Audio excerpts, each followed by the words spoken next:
qofkay salaada casar dhaaftaa fakaannamaa wutira ahluhu wa maaluhu salaad casarkay dhaafta buu nabigu yidhi calayhi salaatu wasalaam wuxuu la mid yahay qof dad iyo duunyaba hoogay.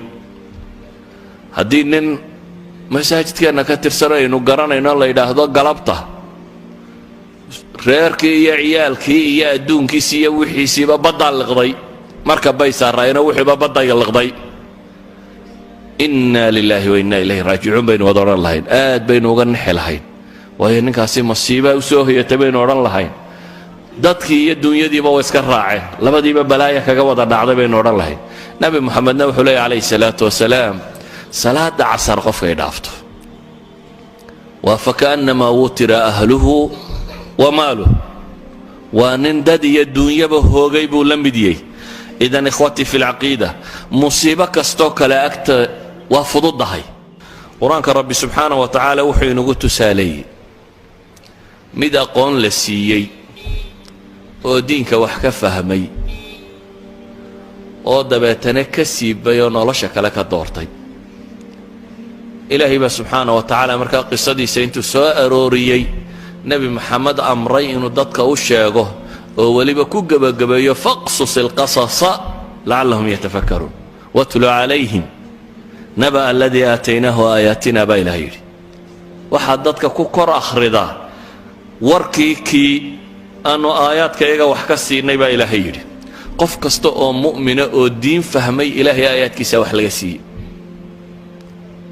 dabeetana haddaad diin dabadeed ridda kugu dhacdo ama diin dabadeed nuqsaani kugu dhacdo ama diin dabadeed aad diin la'aan u baxda waa balaayo.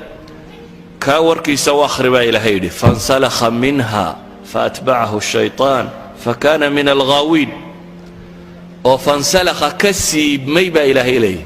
insilaaq waa haragga iyo maxay neefka marka la kala siibayoo kale kaannamaa diintu waa maca alfitra, waa kugu dhegsan tahay, waa fitra alla kugu abuuray. diin la'aanta markaad u sii baxaysa waad siibmaysaa, waad iska mudxinaysaa. ilaahay wuxuu leeyahy subxaana wa tacaala kaanu aayaadkayaga intaanu wax ka siinay dabeetana ka siibmay oo faatbacahu shayطaan, shayطaan dabagalay. shaydaan dabagalayda culammada qaar baa waxay yidhaahdaan isagii baaba macallin noqonaya kani. haddaad aragto mid wadaad ahaan jiroo diinta ka tegey waa shaydaan rasmiya buu noqdaa, isagaa macallin ah. ibliiskaba isaga ibliis dee nin cilmila unbuu ahaayo dabeetana diin la'aani ku dhacday, sacankaa maaha. waa caalim lumay ibliis.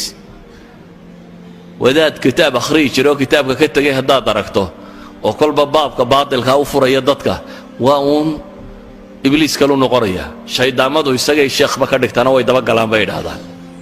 ama maahee qofku markuu diinta ka figayo waa inamaa yaakulu di'bu min alghanami alghaasiya, cidlu uga baxay jamac iyo jamaacaadkiiyo ummaddii diinta haysatay, dabeetana shayddaan baa isaga cagta u saaro ku daba jira.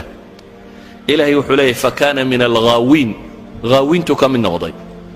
daalliinta iyo ghaawinta culammadu waxay dhahdaan daalka waxaa la yidhaahdaa qofka lumay maca jahlihi, haawigu laakiin waxay yidhaahdaan waa maca cilmihi ka lumay, isagoo garanayay haddana derderaya dhinac maray, kaasaa haawiya bay yidhahdaan. ghawaaya waa taas bay yidhahdaan. ilaahay wuxuu leeyahy subxaana wa tacaala walow shi'naa larafacnaahu biha walakinahu akhlada ila alardi wattabaca hawaah. ilaahay wuxuu leeyahy haddaanu rabno diinkaanu kor ugu yeelahay. diintu kor bay u qaadaa qofka, rabbigiibaabay ku xidhaysaaye. laakiin ilaahay wuxuu leeyahy subxaana wa tacaala kani walakinahu akhlada ila alardi, isagaa dhulka kambadhuursado isku nabay. halkii kor loo qaadi lahaa ayuu dhiidhiga isku nabayaa, beerku dhulka ku hayaabaa ilahay leeyahy subxaana wa tacaala akhlada ila alard oo watabaca hawaah, naftiisu waxay doontuu raacay. sharcigu wixii uu amrayay buu diiday. bal kan tusaalihiisa u fiirso. rabbi wuxuu leeyahy subxaana wa tacaala famahaluhu kamahali اlkalbi in taxmil calayhi yalhad aw tatruku yalhad. kani eyguu la mid yahay baa la yidhi. eygu hal mas'alo oo xayawaanka kaga gedisan yahay baa jira. xayawaanka kale marka la erye ama ay daalaan ama haraadaan bay haraariyoodaan. haraaryada soo ma taqaaniin? ayay carabka laalaadiyaan oo neef kudiyaan. eyguse hadduu iska fadhiyana wuu haraariyoodaa, haddii la eryana wuu haraariyoodaa isagu.